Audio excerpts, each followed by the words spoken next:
Informasi berikutnya untuk mengetahui langsung seperti apa banjir yang terjadi di Kota Padang, Sumatera Barat, kami akan lihat situasi terbarunya bersama rekan kami sudah bergabung dari lokasi John Edi Kambang, jurnalis Transmedia di Kota Padang. Selamat sore John, kami juga turut prihatin Anda turut menjadi korban banjir di Padang. Apa yang Anda butuhkan dan juga apa yang menjadi perhatian korban banjir bandang saat ini, silakan. Oke, selamat sore Heranov. Jadi memang jika beberapa waktu terakhir beberapa kali peristiwa banjir terjadi di Kota Padang, saya hanya mungkin melihat atau sekedar meliput saja. Namun pada banjir kali ini saya dan keluarga turut merasakan bagaimana kemudian air masuk ke dalam rumah sampai ke ruang tamu begitu. Nah, ini memang sedikit agak relatif lebih parah dibanding banjir-banjir sebelumnya, walaupun sampai hari ini belum ada laporan korban jiwa seperti banjir bandang yang terjadi pada akhir November 2025 lalu.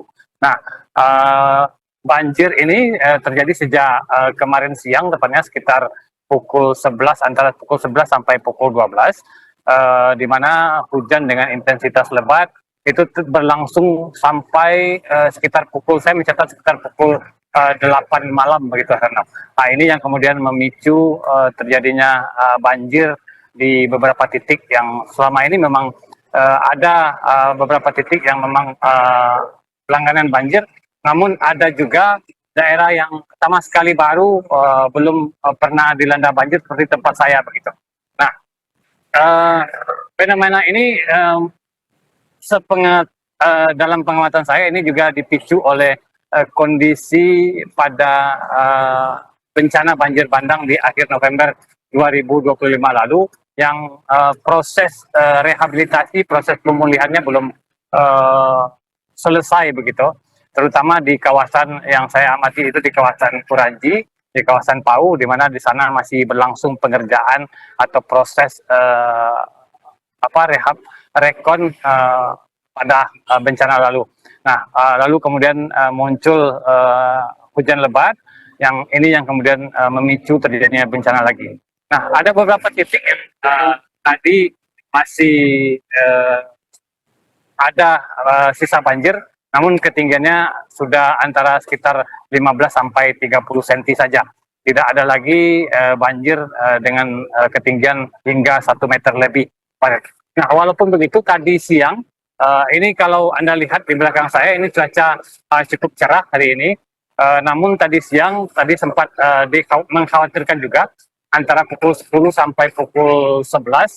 Ini cuaca mendung, sempat hujan gerimis. Nah, ini yang kemudian memicu kepanikan warga, terutama di kawasan Kuranji, yang kemarin juga termasuk daerah terparah. Warga setempat ini banyak yang kemudian mengungsi, sudah mulai mengungsi, membawa pakaian seadanya untuk menghindari hal-hal yang tidak diinginkan begitu. Nah, sebagai korban, nah saya kemudian sangat berharap tentu saja korban-korban bencana lainnya ini tentu berharap ada penanganan yang lebih serius, terutama di kawasan yang dulu sudah sempat menjadi langganan banjir. Bagaimana kemudian ini ditangani dengan lebih serius, terutama juga soal distribusi bantuan, masyarakat sangat berharap begitu.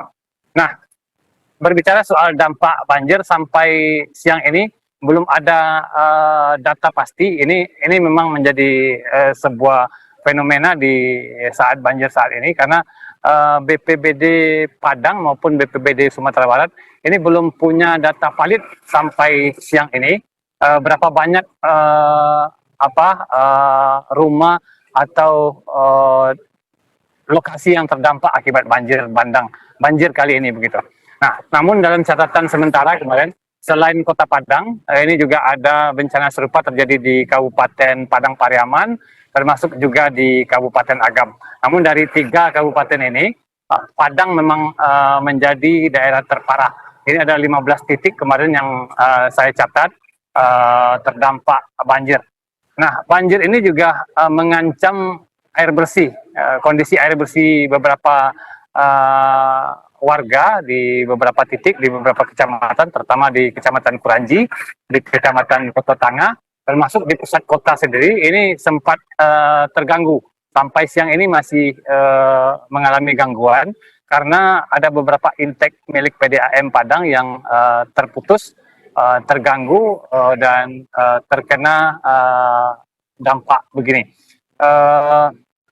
Ini dijanjikan oleh pihak PDAM, namun pihak PDAM tadi menjanjikan bahwa distribusi mungkin akan bisa diselesaikan dalam minggu ini, dan masyarakat yang terdampak, masyarakat yang kesulitan air bersih, nanti diusahakan akan dibantu pendistribusian air bersih oleh PDAM dan melalui unit-unit tertentu begitu. Heranov.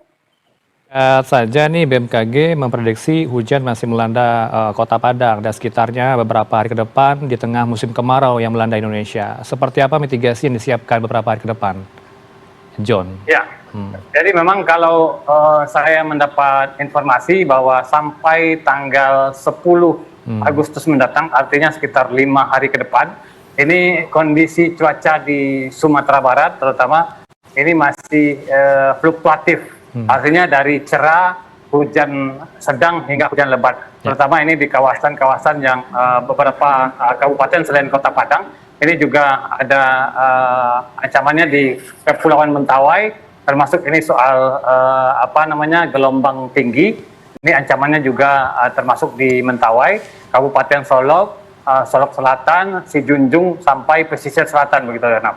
Jadi masyarakat tentu diharapkan tetap meningkatkan kewaspadaan, karena setiap saat bencana banjir seperti ini, terutama banjir bandang, kita punya pengalaman banjir bandang yang cukup sering. Diharapkan masyarakat bisa meningkatkan kewaspadaan begitu, Heranov. Baik, tetap stay safe. Semoga keluarga juga tidak terdampak dari banjir ini. Anda menjadi korban juga di sana. Terima kasih untuk waktunya. Johnny di Kambang.